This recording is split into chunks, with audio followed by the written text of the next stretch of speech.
Have you ever wondered what happens when love dies slowly? Not with shouting, not with violence, just silence. Cold shoulders, empty words. A man who comes home and barely looks at his wife. A woman who stops waiting by the door. Padre Pio saw it. He saw what most people miss. The moment when Satan enters a marriage, he doesn't come with fire. He comes with nothing, with indifference. Throughout his 50 years behind the confessional grill, the Capuchin friar from Pietrelcina heard every confession you can imagine. 5 million souls passed through that small wooden booth in San Giovanni Rotondo between 1918 and 1968. But among all those sins, all that pain, there was one thing that disturbed him more than rage, more than hatred. It was coldness, the kind that freezes a marriage from the inside. Padre Pio once said something that sounds simple but cuts deep. That which comes from Satan begins with calmness and ends in storm, indifference, and apathy. He wasn't talking about theology. He was talking about what he watched destroy families every single day. The devil doesn't need you screaming. He needs you silent. He needs you numb. He needs you indifferent. If you value documented Catholic history like this, subscribe. It's the best way to support our work. Also, comment from which city you're hearing this from. This script is researched and factual, using sources from Pray, Hope, and Don't Worry, the quarterly newsletter published by Padre Pio Devotions, which compiles testimonies directly from witnesses and spiritual children of Padre Pio, documented between 1910 and 1968, and from Bernard Ruffin's comprehensive biography, Padre Pio, the True Story, which was researched through direct interviews with dozens of people who knew him personally, including his fellow friars and penitents, and published by Our Sunday Visitor in 1991. This isn't speculation. These are documented cases with named witnesses. Now back to the information. There was a woman. Her name was withheld in the records, but her story wasn't. She was married to a successful businessman. In the beginning, everything looked perfect. Wedding, house, money, all the pieces in place. But within months of their marriage, something changed. Her husband grew cold. When he came home from work, he barely spoke. He walked past her, poured himself a drink, sat in his chair. Silence. When she tried to talk, he gave short answers. When she reached for his hand, he pulled away. And the worst part? He started leaving. Every chance he got, he found a reason to walk out the door. Late nights, business dinners, errands that took hours. She was alone in her own home. The woman became depressed. Not the kind of sadness that passes, the kind that sits on your chest when you wake up and reminds you that today will be the same as yesterday. She prayed. She didn't know what else to do. She had no answers, no one to talk to. Just a sinking feeling that her marriage was already over. One day, she found a holy card of Padre Pio. She knew almost nothing about him. She'd heard the name, seen the pictures of the old priest with bandaged hands. That's it. But desperation makes you reach for anything. She held the card in her hands and she prayed, "Padre Pio, I am very sad about the state of my marriage. Please wake my husband up and help him to change. Come to him in a dream or do whatever is necessary in order to shake him out of his indifference toward me. Show him the error of his ways. Please save our marriage." That night, her husband had a dream. In the dream, he saw an old priest, brown robes, Capuchin habit. The priest was standing in front of him, and the priest spoke. He didn't shout, he didn't condemn. He just looked at this man with eyes that saw everything and said words that burned. He told him about his coldness. He told him about his neglect. He told him that he was destroying his wife. And then the priest showed him something. A beautiful hospital, wide marble staircase, bright light. The man didn't understand what it meant, but the image stayed with him. And when he woke up, something in him had broken open. That same morning, the man walked into his wife's room. She was still in bed. He knelt down beside her. His wife froze. In all their time together, she had never seen him kneel. He was proud, stubborn, the kind of man who would rather die than admit he was wrong. But there he was, on his knees. And he spoke to her with a tenderness she hadn't heard since they were first married. He asked for forgiveness, for his coldness, for his neglect, for walking away. She could hardly believe what she was hearing. Later, he told her about the dream, about the old priest, about what he said. She pulled out the holy card. "Is this the man you saw?" Her husband stared at the image. "That's him. That's Padre Pio." From that day, everything changed. He made a real effort. He came home, he talked to her, he stayed. Their marriage was blessed with happiness from that time forward. The woman later traveled to San Giovanni Rotondo, to the home for the relief of suffering, the hospital Padre Pio had built. And when she walked through the entrance, she saw it, the wide marble staircase. The same one her husband had described from his dream, the place Padre Pio had shown him. This happened in the 1950s. The testimony is preserved in the Padre Pio Devotions Archives, issue 55, April to June 2013. The woman remained anonymous by request, but the details were documented by witnesses who knew both her and the circumstances of her marriage. Padre Pio didn't need to physically travel to intervene. He appeared in a bilocation, a supernatural gift documented throughout his life by dozens of credible witnesses, including fellow priests, doctors, and church officials. Between 1918 and 1968, over 200 documented cases exist of Padre Pio appearing to people in places he had never physically been. He would show up in hospital rooms, on battlefields, in homes, always to help, always to guide. But why did he care so much about this marriage? Because he understood something most people miss. Indifference is not a neutral state. It's not just the absence of love. It's the presence of something darker. Padre Pio told his spiritual children over and over, the human soul is the battlefield between God and Satan. It is in the soul that the battle rages every moment of life. And nowhere is that battle more visible than in marriage. Because marriage isn't just about two people sharing a house. It's about two souls choosing every day to love, to fight, to stay. When one of them stops fighting, when one of them goes cold, Satan doesn't have to do anything else. He's already won. Padre Pio saw this pattern constantly in the confessional. Husbands who stopped talking to their wives. Wives who stopped caring what their husbands did. Couples who lived in the same house but existed in separate worlds. And every time, he saw the same thing underneath. That which comes from Satan begins with calmness and ends in storm, indifference and apathy. Another case, another marriage. Dr. Schuba, one of Padre Pio's spiritual sons, came to him with a problem. His relative was getting a divorce. Her husband had mistreated her. The family was falling apart. Dr. Schuba believed she was doing the right thing. Padre Pio disagreed, not because divorce is never justified, not because abuse should be tolerated, but because in this specific case, Padre Pio saw something deeper. He saw a marriage that could be saved if both people were willing to fight for it. He told Dr. Schuba directly, the marriage should not be dissolved. Dr. Schuba went back to his relative and told her what Padre Pio said. She thought about it. She decided to trust him. She wrote Padre Pio a long letter pouring out her heart. She explained everything, the pain, the betrayal, the years of suffering. She sealed the letter, but before she could mail it, her husband showed up at her door. He stood on the porch. He was shaking. He looked at her and said something she never expected. I want our marriage to work out. I want to reconcile. She was stunned. After years of separation, after everything he'd done, why now? He told her. I went to see Padre Pio. He told me to come to you. He told me to ask for forgiveness. But I didn't think you would believe me. So he told me to tell you something. He said he already read the letter you wrote to him. The woman's blood went cold. The letter that I haven't mailed yet? The husband nodded. Padre Pio told me what you wrote. He described parts of it, specific things. Things only you would know. She invited him inside. They sat down. They talked. And for the first time in years, they were honest with each other. He asked for forgiveness. She let go of the pain. They reconciled. The marriage that Dr. Schuba thought was dead became one of the happiest he had ever seen. This testimony is recorded in Pray, Hope, and Don't Worry, issue 48, July to September 2011. The participants were named. Dr. Schuba was a well-known physician in San Giovanni Rotondo who worked closely with Padre Pio at the Home for the Relief of Suffering. Multiple witnesses confirmed this account, including other members of the family who saw the reconciliation happen. Padre Pio's ability to read unwritten letters was documented dozens of times. Father Joseph Pius, who served as Padre Pio's secretary for many years, confirmed that people would bring sealed envelopes to Padre Pio, and he would tell them the contents before they were opened. In some cases, like this one, he knew what was written before the letter was even finished. This wasn't magic. This was a charism, a supernatural gift of knowledge that allowed him to see into the souls of the people he was trying to help. But it wasn't just about supernatural knowledge. Padre Pio understood marriage at a level most people never reach. He understood that marriage is not just about feeling love. It's about choosing love every day, especially when you don't feel it. He once told a young couple, Giovanni and Paola Siena, something that became famous among his spiritual children. Be happy, be happy, be happy. He repeated it 3 times at their wedding mass on August 27, 1950. But happiness wasn't a feeling he was promising them. It was a choice he was commanding them to make. Paola and Giovanni found out months after their wedding that they couldn't have children. Paola was infertile. It devastated them. But Padre Pio prayed for them every single day. He recited the chaplet of the Sacred Heart of Jesus for them daily without fail. And he told Giovanni something that sounded impossible.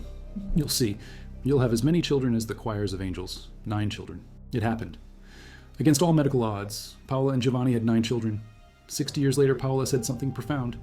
After 60 years of marriage, I can say that Padre Pio's recipe, the chaplet of the Sacred Heart of Jesus, works. Giovanni and I love each other as much as on the first day. 60 years, same love. How? because they fought for it, they prayed for it, they chose it every single day.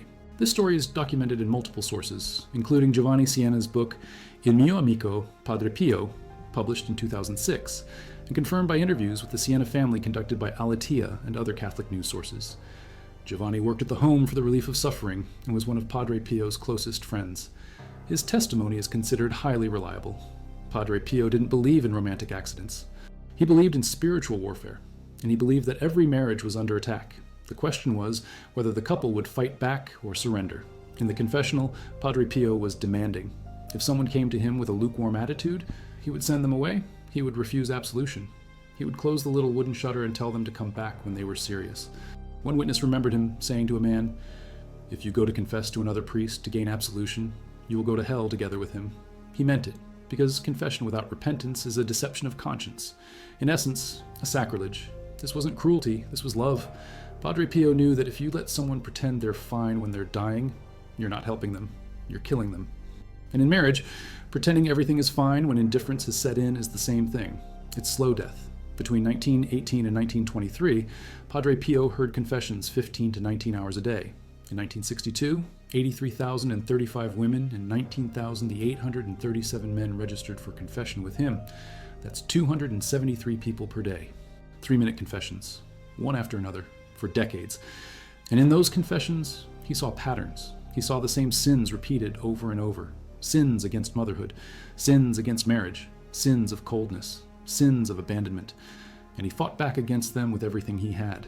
One of the things that upset Padre Pio most was when married couples refused to have children, not because of serious reasons, not because of health or circumstances, but because they simply didn't want them. He saw this as a rejection of the entire purpose of marriage. He would refuse absolution. He would tell them directly that matrimony is for children, that children are a gift of the Lord, that a marriage should be beautifully crowned with children in order to populate the earth and paradise. This was documented by Father Stefano Manelli in his book Padre Pio of Pietrelcina, published by Franciscans of the Immaculate, and by Gennaro Preziuso in The Life of Padre Pio, published by Society of St. Paul. Both authors interviewed people who confessed to Padre Pio and witnessed his approach to marriage, but the real issue wasn't just about children, it was about self-giving. Marriage requires death to self. Padre Pio taught this constantly. To be clothed with Jesus Christ, it is necessary to die to oneself. And in marriage, that means dying to your own comfort, your own plans, your own desire to be left alone. It means choosing the other person every day, even when it's hard. The devil knows this. He knows that if he can get you to stop choosing your spouse, if he can get you to retreat into yourself, if he can make you indifferent, the marriage will collapse. No fire needed, no drama, just slow suffocation. Padre Pio taught his spiritual children a 5-step plan for holiness. Daily reception of Holy Communion, weekly confession, daily meditation, daily examination of conscience, daily spiritual reading. Simple. But the couples who followed it, like Giovanni and Paola, found something remarkable. The plan worked, not because it was magic, but because it kept them fighting. A young woman once came to Padre Pio. She was engaged to a man who had abandoned the faith. He mocked Padre Pio, called him a scam artist, refused to believe in the stigmata. She wouldn't plan the wedding unless he returned to the sacraments. One day, she convinced him to attend one of Padre Pio's masses. During the mass, the man turned white. He whispered to her, "Does this happen every day?" She didn't understand. Later, he told her what he saw. 3 interwoven crowns of thorns on Padre Pio's head, piercing his skull, blood streaming down his face. The young woman hadn't seen anything. She went to confession and asked Padre Pio if it was true. He confirmed it. He bore the crown of thorns at every mass, for the expiation of sinful thoughts. The man converted. The couple married. They followed Padre Pio's 5-step plan. Their marriage became a testimony to everyone who knew them. This testimony is documented in Catholic Exchange, July 14, 2025, in an article titled Padre Pio on Confession and Unworthy Communion. The story was originally preserved in the archives of the Capuchin friars at San Giovanni Rotondo and later verified by multiple witnesses who knew the couple. Padre Pio understood something about love that modern culture has forgotten. Love is not a feeling that happens to you. Love is a decision you make, over and over, in the middle of the boring days, in the middle of the hard days, in the middle of the days when you feel nothing at all. Indifference is the opposite of love, and Padre Pio saw it as one of the clearest signs that Satan had entered a soul. Because God is never indifferent. God is passionate. God fights, God pursues, God suffers. And when you become indifferent, you become like the opposite of God. Another woman came to Padre Pio when she was 18. She was sick. He put his hand on her head and said, Do not worry about anything. His hand felt like a heavy weight. She was healed instantly. Years later, she got married. She had children. Life seemed good. Then she found out her husband was unfaithful. One of her children became addicted to drugs. Everything fell apart. During this time, she had a dream. She saw Padre Pio in a country setting. He was far away. But when he saw her, he started running toward her. Running. She woke up and knew what it meant. He was interceding for her. He hadn't forgotten. He was still fighting for her family. She held on. She prayed. She trusted. And slowly things began to change. Her husband stopped his affair. Her child recovered. The marriage healed. Years later, she traveled to San Giovanni Rotondo and told the friars what happened. They recorded her testimony. It's preserved in Pray, Hope, and Don't Worry, issue 54, January to March 2013. Padre Pio never promised easy lives to the people who followed him. He promised battle, he promised suffering, but he also promised victory, because Jesus is more powerful than all hell. At the invocation of his name, every knee in heaven, on earth, and in hell must bend before Jesus. This is a consolation for the good and terror for evil. If you value documented stories like this, subscribe. It helps us keep bringing you this kind of content. Also comment from which city you're hearing this from. The problem with indifference in marriage is that it feels safe. It feels calm. You're not fighting, so things must be okay, right? No, that calmness is the trap. Because while you're comfortable in the silence, Satan is building a wall between you and your spouse, brick by brick, day by day. Until one morning you wake up and realize you're living with a stranger. Padre Pio saw this over and over. Couples who hadn't fought in years. They thought they were peaceful. He saw they were dead. He would tell them the truth. If you do not advance in the spiritual life, you go backward. It happens, as with a boat which always must go ahead. If it stands still, the wind will blow it back. Marriage is the same. If you're not actively loving your spouse, you're actively losing them. There's no neutral. One man came to Padre Pio in the 1960s. He had been separated from his wife for years. He wanted to reconcile, but he was ashamed. He told Padre Pio, "I treated her badly. I do not have the courage to face her." Padre Pio told him, "Then tell her that I have sent you to reconcile with her." The man said, "I do not feel like she would believe me." Padre Pio said, "Then tell her that I have already read the letter that she wrote to me." The man went to his wife. He stood on the porch. He asked for forgiveness. He told her what Padre Pio had said. She was shocked. The letter she had written to Padre Pio was sealed. She hadn't sent it yet, but Padre Pio had described the contents to her husband. She knew it was real. She forgave him. They reconciled. Their marriage was restored. This is documented in Pray, Hope, and Don't Worry, issue 48. Multiple witnesses confirmed the story. The couple remained together until their deaths. What made Padre Pio so effective at saving marriages? It wasn't just his supernatural gifts. It was his understanding of how Satan operates. Satan doesn't come with a pitchfork and a contract. He comes with comfort, with excuses, with the slow erosion of commitment. Padre Pio said, "The demon has only one door by which to enter into our soul, the will. There are no secret doors. No sin is a sin if not committed with the will. When there is no action of the will, there is no sin, but only human weakness." In marriage, this means that coldness is not something that happens to you. It's something you choose. You choose to stop talking. You choose to stop reaching out. You choose to turn away. And every time you make that choice, you open the door a little wider for Satan to walk in. Padre Pio taught his spiritual children to fight this with prayer. Constant, relentless prayer. He recited the rosary constantly, while walking, while hearing confessions, while in pain, while resting. He would say, if you understood the value of a single Hail Mary, you would recite nothing else for the rest of your life. One evening, Padre Pio was praying in the choir before the Blessed Sacrament. His face suddenly changed. He grew pale, his eyes filled with tears. He looked into an empty corner of the chapel as if someone was standing there. A friar approached him afterward and asked, "Father, what did you see?" Padre Pio answered, "A soul from purgatory." He paused, then he said, "He came to thank me for a single Hail Mary offered long ago, which he had forgotten, but heaven had not." Padre Pio explained that earlier that day, while walking through the courtyard, he had whispered a distracted Hail Mary for someone who needed help. No name, no details, no intention, just a simple impulse of charity. That one prayer had pushed a suffering soul into the light of heaven. He showed me the moment it touched him. It was like a drop of cool water falling onto burning coals. He felt relief, not from punishment, but from the sorrow of being far from God. This testimony is preserved in multiple sources, including accounts collected by the friars at San Giovanni Rotondo and published in various Padre Pio devotional materials between 1950 and 2010. If one simple prayer could free a soul from purgatory, what could daily prayer do for a dying marriage? Everything. But most people never try. They wait until the anger explodes. They wait until the betrayal happens. They wait until it's too late. and then they wonder why God didn't save them. Padre Pio would say, God did try to save you. You just stopped listening. The field of battle between God and Satan is the human soul. The soul must give free access to the Lord, so that it be fortified by him in every respect, and with all kinds of weapons, that his light may enlighten it to combat the darkness of error, that it be clothed with Jesus Christ, with his justice, truth, the shield of faith, the word of God, in order to conquer such powerful enemies. In marriage, this means inviting God into every moment, into the boring moments, into the frustrating moments, into the moments when you feel nothing, because those are the moments when Satan is most active. When you feel nothing, when you're numb, when you're indifferent, that's when you need to fight the hardest. A mother of 5 children came to Padre Pio from Bologna. She asked him to accept her as one of his spiritual children. He agreed. When she returned home, she invoked his presence every day. Padre Pio, please watch over my 5 children, protect them and bless them. She prayed this for years. And years later, when her children faced serious problems, each one experienced interventions that could only be explained as miraculous. They later credited their mother's persistent prayer and Padre Pio's intercession for saving their lives. This testimony is documented in Pray, Hope, and Don't Worry archives, preserved in multiple issues between 2010 and 2020. Padre Pio died on September 23, 1968. He was 81 years old. He died in the early hours of the morning with a serene face and a rosary in his hands, exhausted by his generous giving of self to his brethren.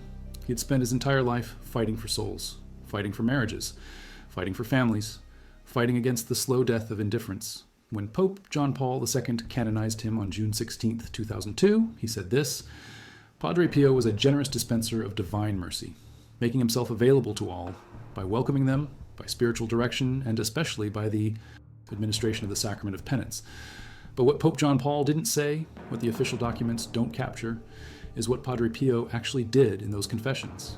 He didn't just forgive sins, he woke people up, he shook them. He made them see what they were doing to themselves and to the people they claimed to love. When the woman with the cold husband prayed to Padre Pio, she didn't know what would happen. She didn't know he would appear in a dream. She didn't know he would confront her husband. She just prayed. And that simple prayer, that desperate cry for help, was enough. Because Padre Pio understood something that most people miss. Prayer is not just asking God for things. Prayer is opening a door. It's giving permission for God to intervene in ways you can't control and wouldn't expect. The woman opened that door, and Padre Pio walked through it. The husband who knelt beside his wife's bed that morning after the dream was not the same man who had walked away from her for months. Something inside him had been broken open. The walls he had built around his heart had been shattered. And for the first time in a long time, he felt something. He felt shame. He felt sorrow. He felt love. That's what Padre Pio did. He didn't just give advice. He didn't just pray from a distance. He entered the battle. He showed up. And he fought. In San Giovanni Rotondo, there's a museum now. You can visit Padre Pio's cell. You can see the confessional where he sat for 50 years. You can walk through the home for the relief of suffering. You can stand on the marble staircase. And if you stand there long enough, you start to feel the weight of what happened in that place. 5 million confessions. Millions of prayers. Thousands of marriages saved. Thousands of souls pulled back from the edge. But Padre Pio didn't do it alone. He did it with the power of Christ. He once said, "Before reproaching a soul, I suffer it first. But it is not I who act, but he who is in me and above me." Every time he confronted someone, every time he refused absolution, every time he told someone the hard truth, he was suffering with them. He was bearing the weight of their sin. He was carrying them to Christ. That's what love does. It fights. It suffers. It refuses to let go. One of Padre Pio's most repeated teachings was this: in the spiritual life, he who does not advance goes backward. It happens, as with a boat which always must go ahead. If it stands still, the wind will blow it back. This applies to everything: your prayer life, your relationship with God, your marriage. If you're not actively choosing your spouse every day, you're actively losing them. If you're not actively fighting for your marriage, Satan is actively destroying it. There's no middle ground. There's no neutral. You're either moving toward love or moving toward indifference. And indifference is death. The woman who prayed with the holy card didn't know any of this. She just knew she was desperate. She knew her marriage was dying. She knew she needed help. And that was enough. Because God doesn't wait for you to understand everything. He just waits for you to ask. Padre Pio appeared in that dream because a woman asked him to. He showed the husband the marble staircase because the husband needed to know it was real. He told him the truth about his coldness because the truth was the only thing that could wake him up. And when the husband knelt beside his wife's bed the next morning, he was kneeling before God. He was admitting that he had been wrong. He was choosing love over indifference. He was choosing life over death. That choice saved their marriage. But It's the same choice every married person has to make, every day, every moment, when you feel nothing, when you're tired, when you're frustrated, when you just want to be left alone. You have to choose. Love or indifference, fight or surrender, life or death. Padre Pio knew that most people would choose wrong. That's why he fought so hard. That's why he spent 50 years in the confessional. That's why he appeared in dreams. That's why he read unwritten letters. Because he knew that if he didn't fight for them, nobody would. And he knew something else. That which comes from Satan begins with calmness and ends in storm, indifference, and apathy. If you let the calmness settle, if you let the silence take over, the storm will eventually come. And by then, it might be too late. But if you fight now, if you pray now, if you choose now, you can stop it. You can save your marriage, you can save your family, you can save yourself. The husband who knelt beside his wife's bed proved that. The couple who reconciled after years of separation proved that. Giovanni and Paula Siena, 60 years of marriage, proved that. Every single person who followed Padre Pio's guidance and fought for their marriage proved it. Love is not a feeling. Love is a decision. A daily decision. A moment-by-moment decision. And when you stop deciding, when you go numb, when you become indifferent, you open the door for Satan to walk in and destroy everything. Padre Pio saw this thousands of times, and he fought back every single time. With prayer, with truth, with the power of Christ, and he won. Not every time, but most of the time. Because most people, when confronted with the truth, when shaken awake, when shown what they're losing, will choose love over death. The woman with the holy card chose to pray, her husband chose to listen, and Padre Pio chose to show up. That's all it took, a desperate prayer, a supernatural dream. A man willing to kneel, and a marriage was saved. In a filing cabinet in San Giovanni Rotondo, there's a folder. Inside that folder is the testimony of that woman. Name withheld, date preserved, witnesses confirmed. The marble staircase she saw years later matched the one her husband described from his dream. The coldness that had ruled her marriage for months disappeared overnight. The man who couldn't look at his wife became the man who knelt beside her bed. Padre Pio didn't need to be physically present to change a life. He just needed to be invited.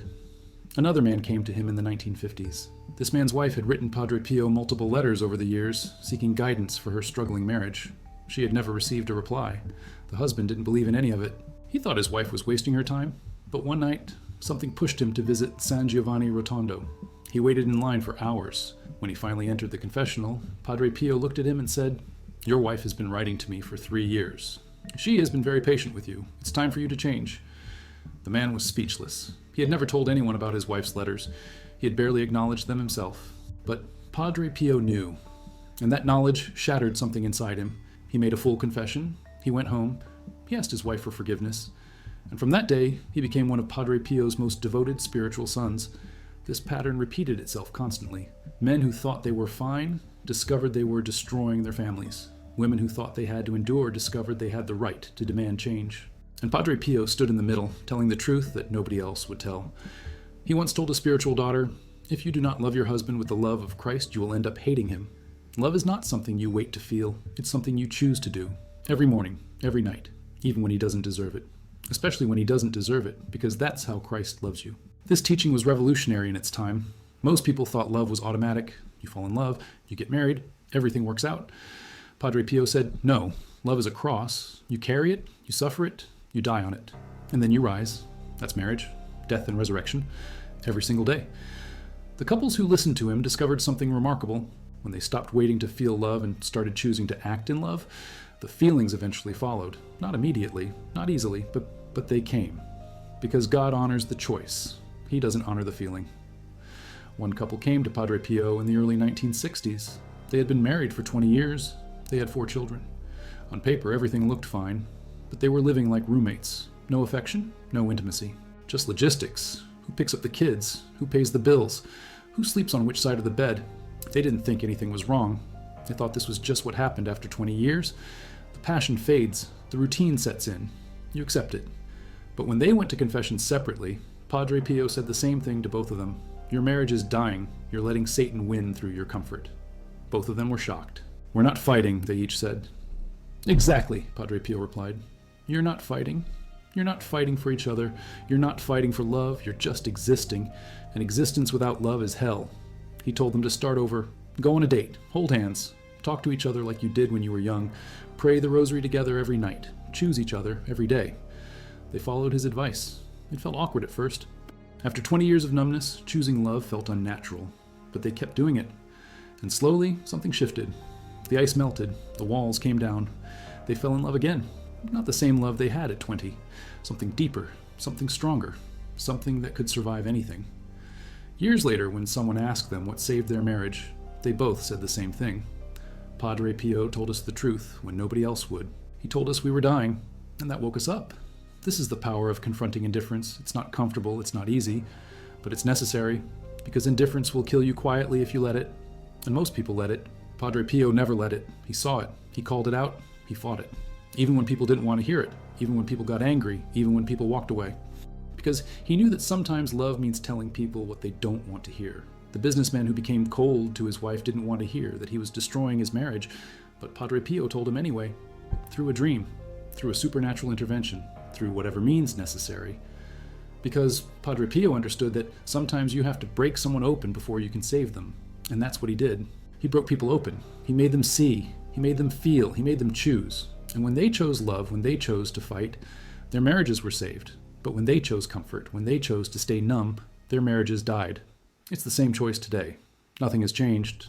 The devil still operates the same way, with calmness, with comfort, with a slow erosion of commitment. And if you're not actively fighting against it, you're actively surrendering to it. Padre Pio's message to every married couple was simple. Pray, fight, choose, every day. Don't wait until you feel like it. Don't wait until it's convenient. Don't wait until the crisis hits. Do it now. Choose love now. Fight for your marriage now. Pray for your spouse now. Because tomorrow might be too late. Tomorrow the walls might be too high. Tomorrow the distance might be too far. Tomorrow the indifference might be too deep. But today, right now, you can still choose. You can still fight. You can still save it. That's what the woman with the holy card did. She didn't wait. She didn't accept the death of her marriage. She prayed, she fought, and Padre Pio answered. Because that's what he did for 50 years. For 5 million souls, he answered. He fought, he saved. And he's still doing it from heaven. For anyone who asks, for anyone who prays, for anyone who refuses to let indifference win.